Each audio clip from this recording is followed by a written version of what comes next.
India's top AI university లో BTech with education loan, 100% placement only in Presidency University, Bangalore. నమస్తే, welcome to Suman TV. నేను మీ సాయి భైరి. ఆంధ్రప్రదేశ్లో deputy CM Pawan Kalyan గారి పేషి నుంచి వచ్చినటువంటి ఒక లెటర్ ఇండస్ట్రీకి పవన్ కళ్యాణ్ గారికి మధ్య కొంత డిస్టెన్స్ వచ్చినట్టుగా అయితే స్పష్టంగా కనపడుతుంది. నిజంగానే పవన్ కళ్యాణ్ గారి పైన ఏమైనా కుట్ర జరిగిందా ఇండస్ట్రీ నుంచి? ఆయన మొదటి నుంచి సపోర్ట్ చేస్తున్నప్పటికీ కూడా కుట్ర ఏదైనా జరిగిందా? దీనికి సంబంధించి మనం మాట్లాడదాం. మనతో పాటు Suman TV news chief editor Keshav గారు ఉన్నారు. సార్ నమస్తే. నమస్తే. సో పవన్ కళ్యాణ్ గారు మొదటి నుంచి ఇండస్ట్రీ వెంట ఉన్నారు, ఇండస్ట్రీకి సపోర్ట్ చేస్తూ వచ్చారు గత ప్రభుత్వం నుంచి కూడా. అలాంటి పవన్ కళ్యాణ్ గారి పైన ఈరోజు ఒక కుట్ర జరిగిందా అనే ఆ అంశాలు లేవనెత్తుతున్నారు వాళ్ళ సైడ్ నుంచి. అలాంటి అవకాశం ఉందంటారా? అంటే అవకాశాన్ని కొట్టిపారేయలేము. ఎందుకంటే పవన్ కళ్యాణ్ గారి సినిమాకి దాదాపుగా వెయిట్ చేస్తున్నటువంటి కండిషన్స్ 3 ఏళ్ల నుంచి ఆ సినిమా షూటింగ్ పోస్ట్పోన్ అవుతుంది. మేలో రిలీజ్ అవుద్ది అనుకున్నారు. మే నుంచి చివరికి జూన్ 12 డేట్ ఇచ్చారు. ప్రీ రిలీజ్ ఈవెంట్స్ షెడ్యూల్ చేశారు. కొన్ని టీజర్స్ రిలీజ్ చేశారు. 3 పాటలు రిలీజ్ అయినాయి, పాటలు హిట్ అయినాయి. సో ఇవన్నీ ఉన్న నేపథ్యంలో ఒక హైప్ ఆటోమేటిక్గా ఒక ఎక్స్పెక్టేషన్ పెరిగిపోయింది. పెద్ద సినిమా అనేటువంటి ఇమేజ్కి తోడు పాన్ ఇండియా సినిమా. ఇప్పుడు 5 భాషల్లో పవన్ కళ్యాణ్ గారు చేస్తున్న ఫస్ట్ పిక్చరు. సో దేశవ్యాప్తంగా రిలీజ్ చేసేటువంటి ప్రణాళిక ఉంది. ఇందులో ఒక అటెన్షన్ ఉంది. ఇలాంటి టైంలో ఇప్పుడు ఒకవేళ అన్ఎక్స్పెక్టెడ్గా ఏదైనా ఇన్సిడెంట్ జరిగి థియేటర్లకు సంబంధించినటువంటి రేట్ సిస్టమ్ మీద జరిగి ఉండి బంద్ అనేటువంటి పిలుపు వచ్చి ఉంటే ఆ లెక్క వేరేగా ఉండేది. కానీ సడన్గా థియేటర్లు బంద్ అనేటువంటి ప్రస్తావన ఎందుకు వచ్చింది, దీని వెనక ఎవరున్నారనే దాని మీద క్లియర్గా ఆ నలుగురు అనే చర్చ నడుస్తుంది. ఆ నలుగురు అనేది మనం ఏదో బ్లాక్ ఫేసెస్ పెట్టినా కానీ జనాలకైతే అందరికీ తెలుసు. అల్లు అరవింద్ గారు, అలానే డి సురేష్ బాబు, దిల్ రాజు, 4వ వ్యక్తి అవసరాన్ని బట్టి మారుతూ ఉంటారని చెప్పని అక్కడ రీప్లేస్మెంట్స్ చూపిస్తూ ఉంటారు. నిజంగా వీళ్ళకి అంత అవసరం ఉందా? ఆ విధంగా చూస్తే అల్లు అరవింద్ గారు కుటుంబ రీత్యా సన్నిహితుడు. ఆయన పవన్ కళ్యాణ్ గారు గెలవాలని పిఠాపురం వెళ్ళి పూజలు కూడా చేసి వచ్చారు. సో ఏమైనా గ్యాప్ వచ్చిందా? అల్లు అర్జున్ అరెస్ట్ తర్వాత కూడా వీళ్ళ మధ్య ఒక సఖ్యత ఉంది. ఇంటికి వెళ్ళారు, అల్లు అర్జున్ మాట్లాడారు, ఈయన కూడా రిసీవ్ చేసుకున్నారు. సో ఇవన్నీ కూడా అక్కడ పెద్ద ఫ్రిక్షన్ ఉంటుంది అనడానికి అవకాశం లేదు. రెండో దిల్ రాజు గారు మొన్న రామ్ చరణ్ గారి సినిమా ప్రొడ్యూసర్ ఆయన. సో ఇక్కడ తెలంగాణకి సంబంధించి ఆయన ఫిల్మ్ ఛాంబర్ FDCకి చైర్మన్, పెద్ద ప్రొడ్యూసరు. ఈ లెగసీ ఇవన్నీ పక్కన పెడితే కూడా ప్రభుత్వ పరంగా కూడా ఒక కీలకమైన బాధ్యతలో ఉన్నాడు ఆయన. ఇక సురేష్ బాబు గారు తెలుగుదేశం పార్టీకి చెందినటువంటి మాజీ ఎంపీగా వాళ్ళ ఫ్యామిలీని చూడాల్సి ఉంటుంది. ఇప్పుడు ఆ రిలేషన్స్ ఉన్నాయా లేవా అనే తర్వాత, ఎందుకంటే ఆయనకి సంబంధించి కూడా వైజాగ్లో ఇచ్చిన ఫిలిం సిటీ దానికి సంబంధించి ల్యాండ్స్ వెనక్కి తీసుకోవడం ఇట్లాంటి ఇష్యూస్ నడుస్తున్నాయి. అయితే వీళ్ళు డిస్ట్రిబ్యూషన్ వ్యవస్థలో స్టిల్ ఇప్పటికీ అంతే స్ట్రాంగ్గా ఉన్నారు అనేటువంటి నమ్మకం అయితే ప్రజల్లో క్లియర్గా ఉంది. సో థియేటర్లలో జరిగేటువంటి ఉద్యమానికి వీళ్ళు కారకులు అయ్యేటువంటి అవకాశం ఉందనే అనుమానం బలంగా ఉంది.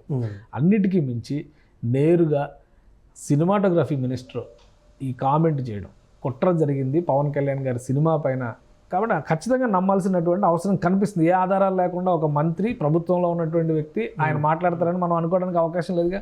హోంశాఖతో ఎంక్వైరీ చేస్తామని చెప్పి అన్నారుగా. కానీ ఖచ్చితంగా కుట్ర జరిగింది. ఆ నలుగురు చేశారా? ఆ నలుగురు వెనక ఇంకెవరన్నా ఉన్నారా? సో అది తేలాల్సినటువంటి అవసరం ఉంది. ప్రజలకి క్లారిటీ ఇవ్వాల్సినటువంటి బాధ్యత ఇప్పుడు ఇంత చర్చకి దారితీసింది కాబట్టి ఏపీ ప్రభుత్వం పైన కూడా ఆ బాధ్యత ఉంది. అవును, అంటే ఇప్పుడు కుట్ర అనేటువంటి అంశంలో ఇదే టైంలో పవన్ కళ్యాణ్ గారు సినిమా టైంలోనే ఈ డిమాండ్ పెడితే నెరవేరుతుంది అనేటువంటి ఒక అంశంతో కుట్రనా, లేకుంటే కావాలని వాంటెడ్గా తనని బ్లేమ్ చేయడం కోసం జరిగినటువంటి కుట్ర? అది కూడా ఒక పాయింట్ అయి ఉండొచ్చు. ఎందుకంటే పెద్ద సినిమా వస్తుంది కాబట్టి అందరూ మన మాట వింటారు అనేటువంటి ఆలోచన అయి ఉండొచ్చు. కానీ పవన్ కళ్యాణ్ గారి సినిమా గురించే టార్గెట్ చేయాల్సినటువంటి అవసరం లేదు. కానీ మిగతా సినిమాలు కూడా చాలా ఉన్నాయి. ఇప్పుడు జూన్ నెలలో కన్నప్ప సినిమా మోస్ట్ అవైటెడ్ అని చెప్తున్నారు కదా, మంచు ఫ్యామిలీ, అది రిలీజ్కి ఉంది. అన్నిటికీ మించి థగ్ లైఫ్ మణిరత్నం గారి సినిమా రిలీజ్కి ఉంది ఈ నెలలో. అది కూడా పెద్ద సినిమా.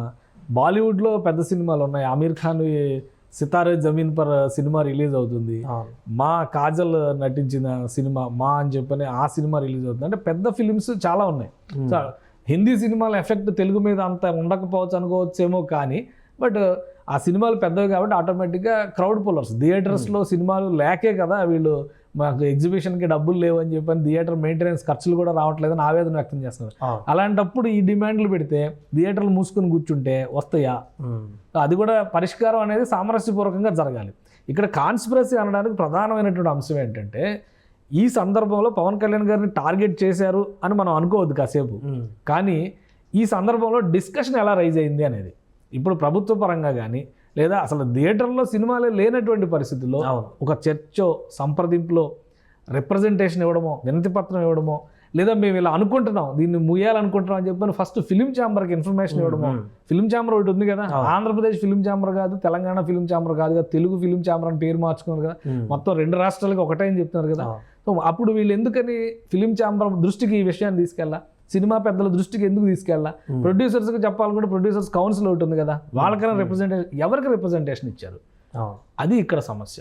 అండ్ 2 స్టేట్లో అన్ని థియేటర్స్ కూడా క్లోజ్ అవుతున్నట్టుగా అనిపించలేదు వీళ్ళు చెప్పినప్పుడు. కొంతమంది గ్యాదర్ అయ్యారు, వాళ్ళే కొంత మద్దతు ఇచ్చినట్టుగా కూడా వినిపించింది అప్పుడు.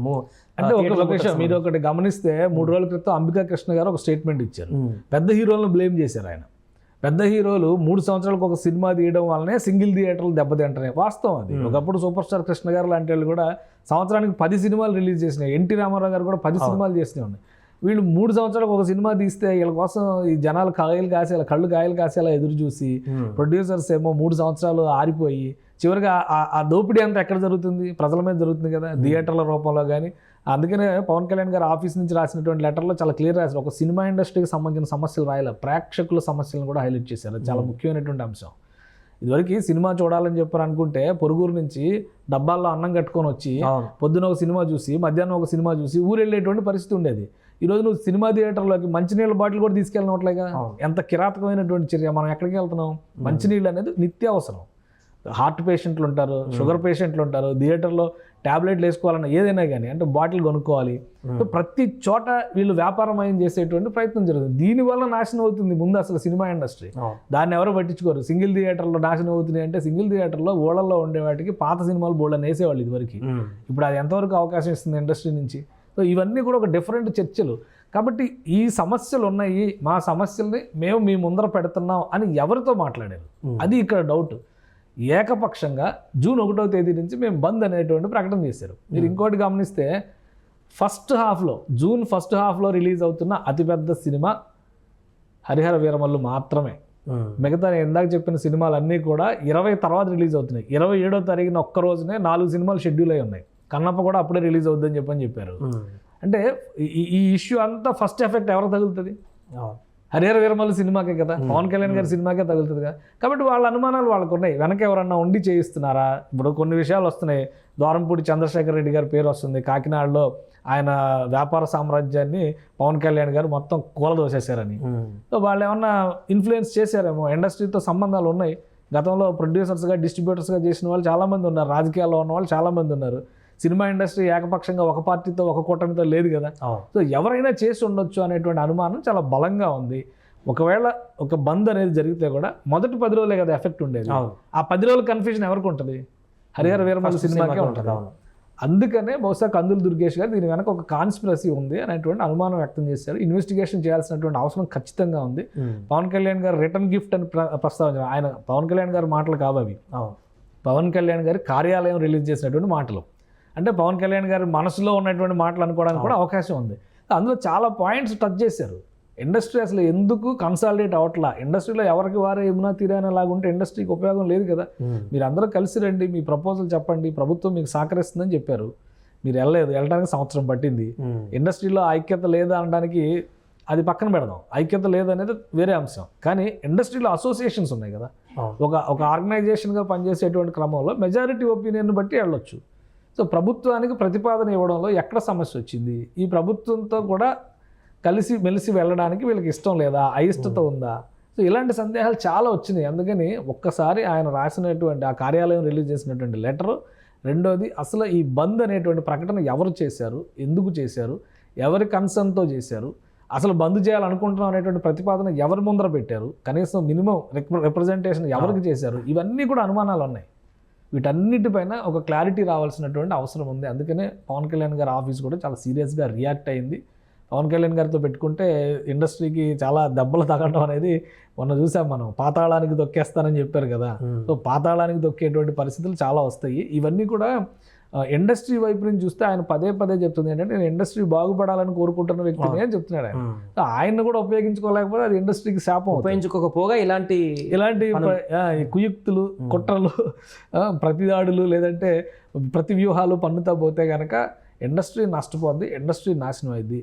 ఆ లెటర్లో మాత్రం చాలా ముఖ్యమైనటువంటి అంశాలను ప్రస్తావించారు. వాటికి అనుగుణంగా కనుక ఆంధ్రప్రదేశ్ ప్రభుత్వం చర్యలు తీసుకోవడం మొదలు పెడితే కనుక ఆంధ్రప్రదేశ్కి చాలా పెద్ద మేలు జరుగుతుంది. ఎందుకంటే సినిమా ఇండస్ట్రీని విభజించాల్సిన అవసరం లేదు, ఇక్కడ ఉన్న ఇండస్ట్రీ అక్కడికి వెళ్ళిపోవాలనేటువంటి ఆలోచన చేయాల్సిన అవసరం లేదు. కానీ బట్ అక్కడ ఇండస్ట్రీ ఎదగడానికి మాత్రం 100% దోహదం చేస్తుంది. Right sir. అది ప్రస్తుతం ఆంధ్రప్రదేశ్లో థియేటర్ల బంద్కు సంబంధించి అటు పవన్ కళ్యాణ్ గారి ఆఫీస్ నుంచి వచ్చినటువంటి లెటర్కి సంబంధించి జరుగుతున్నటువంటి చర్చ. ఈ హరహర వీరమల్లు రిలీజ్ టైంలోనే ఇలాంటి థియేటర్ల బంద్ అనేటువంటి పిలుపునివ్వడం, అది కూడా ఎలాంటి సంప్రదింపులు లేకుండా నేరుగా అనౌన్స్ చేయడం, దీని వెనుక ఒక కుట్ర ఉన్నట్టుగా కూడా భావిస్తున్నట్టుగా జనసేన పార్టీకి సంబంధించిన మంత్రితో పాటు ముఖ్య నేతలు కూడా అందరూ కూడా భావిస్తున్నారు. దీనికి సంబంధించి ఇంకా పరిణామాలు ఏ విధంగా ఉంటాయో రాను రోజుల్లో చూడాలి.